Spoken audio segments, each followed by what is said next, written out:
ओम नमः शिवाय। आइए सुनते हैं भगवान शिव से जुड़ी यह कहानी। भगवान शिव से जुड़े कई रहस्य, कई कथाएं हम अक्सर सुनते रहते हैं।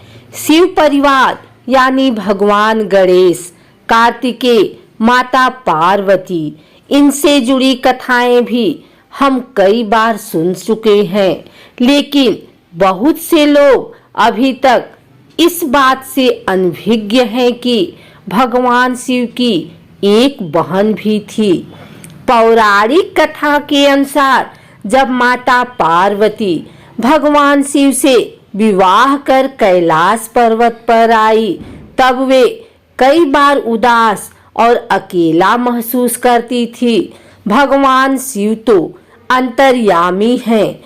उन्होंने माता पार्वती के मन को पढ़कर उनकी उदासी का कारण तो जान लिया, लेकिन फिर भी उन्होंने पार्वती जी से उदासी का कारण पूछा तो माता पार्वती ने उनसे कहा कि उन्हें एक ननद चाहिए।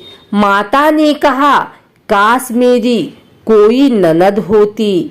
भगवान शिव ने उनसे पूछा कि क्या ननद के साथ तुम निभा पाओगी? तो इस सवाल के जवाब में देवी पार्वती ने कहा, ननद से मेरी क्यों नहीं बनेगी? भगवान शिव ने उनसे कहा, ठीक है, मैं तुम्हें एक ननद लाकर देता हूँ। भोलेनाथ ने अपनी माया से एक स्त्री को उत्पन्न किया। वह स्त्री बहुत मोटी और भद्दी थी, उसके पैर भी फटे हुए थे। भगवान शिव ने देवी पार्वती से कहा, ए लो देवी, आ गई तुम्हारी ननद। इनका नाम असवारी देवी है। माता पार्वती अपनी ननद को देखकर बहुत खुश हुई। वे जल्दी जल्दी उनके लिए भोजन का प्रबंध करने लगी। असवारी देवी ने स्नान के पश्चात भोजन की मांग की तो देवी पार्वती ने स्वादिष्ट भोजन उनके सामने परोस दिया। असवारी देवी सारा भोजन चट कर गई और सारा अन्न भी खा गई। इस बीच असवारी देवी को शरारत सूझी। उन्होंने देवी पार्वती को अपने फटे पांव की दरारों में छिपा लिया, जहां उनका दम घुटने लगा। जब भगवान भोलेनाथ वापस आए तो अपनी पत्नी को न पाकर बहुत चिंतित हुए। उन्होंने असवारी देवी से पूछा कि कहीं ये उनकी चाल तो नहीं। असवारी देवी मुस्कुराने लगी और पार्वती जी को अपने पैरों की दरारों से आजाद किया। आजाद होते ही देवी ने कहा, भोलेनाथ, कृपा कर ननद को अपने ससुराल भेज दें। अब और धैर्य नहीं रखा जाता। भगवान शिव ने जल्द ही असवारी देवी को कैलाश पर्वत से विदा किया।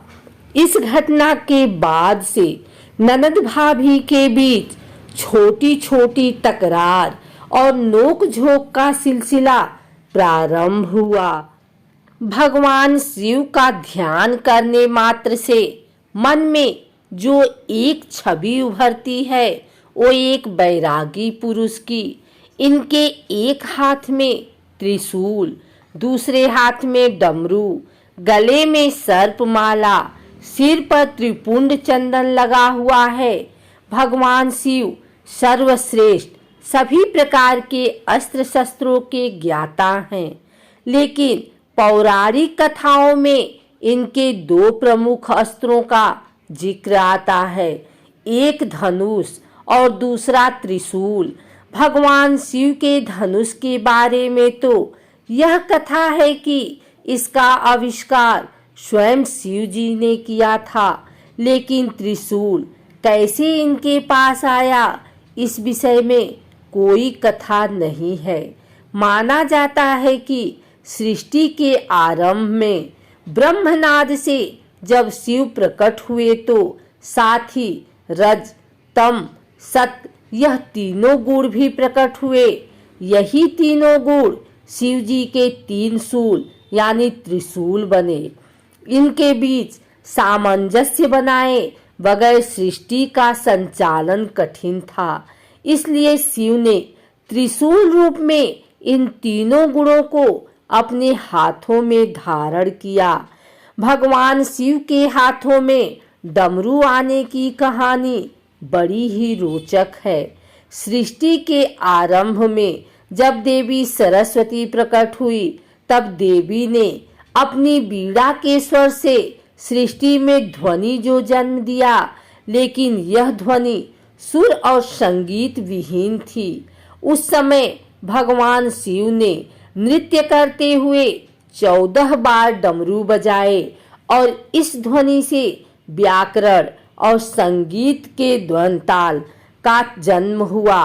कहते हैं कि डमरू ब्रह्मा का स्वरूप है जो दूर से विस्तृत नजर आता है, लेकिन जैसे जैसे ब्रह्मा के करीब पहुंचते हैं वह संकुचित हो दूसरे सिरे से मिल जाता है और फिर विशालता की ओर बढ़ता है। सृष्टि में संतुलन के लिए इसे भी भगवान शिव अपने साथ लेकर प्रकट हुए थे। भगवान शिव के साथ हमेशा नाग होता है। इस नाग का नाम है वासुकी। इस नाग के बारे में पुराणों में बताया गया है कि यह नागों के राजा हैं और नागलोक पर इनका शासन है। सागर मंथन के समय इन्होंने रस्सी का काम किया था जिससे सागर को मथा गया था। कहते हैं कि वासुकी नाग शिव के परम भक्त थे। इनकी भक्ति से प्रसन्न होकर शिव जी ने इन्हें नागलोक का राजा बना दिया और साथ ही अपने गले में आभूषण की भांति लिपटे रहने का वरदान दिया।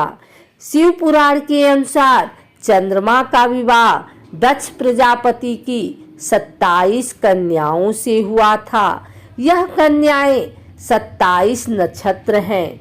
इनमें चंद्रमा रोहिणी से विशेष स्नेह करते थे। इसकी शिकायत जब अन्य कन्याओं ने दक्ष से की तो दक्ष ने चंद्रमा को क्षय होने का श्राप दे दिया। इस श्राप से बचने के लिए चंद्रमा ने भगवान शिव की तपस्या की। चंद्रमा की तपस्या से प्रसन्न होकर शिव जी ने चंद्रमा के प्राण बचाए और उन्हें अपने शीश पर स्थान दिया।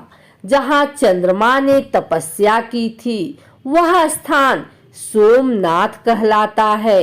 मान्यता है कि दक्ष के श्राप से ही चंद्रमा घटता और बढ़ता रहता है।